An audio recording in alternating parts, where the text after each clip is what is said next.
What's up guys, Joey from Carns Equipment. Today we have for you a 2026 Kawasaki KX 250. This is their all new motocross bike. They redid the bike in 2025. For 2026 it's a lot of the same stuff, but you got some new styling. You got some blue up here on the shrouds, really clean, looks really good with the green. If you remember the old school bikes, Cowies were always blue and green.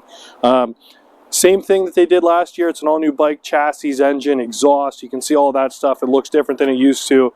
As always, you're going to get your oversized pegs with the Kawasaki ergonomics. You can drop those pegs, lift them. You can do the same thing with your handlebars. So no matter how you're built, you're going to be able to modify this bike straight from the factory to fit your body style, your height, all of that stuff, and even the way you ride. Some new updates that they did last year. This bike does have all of your controls up top here. So that's your traction control, your fuel mapping, all of that stuff's right up here.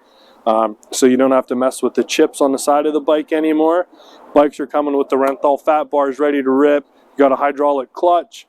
Really cool stuff on this bike. These bikes rip for it being a 250. Come on down to Carns Equipment, take a look at it, and take it home.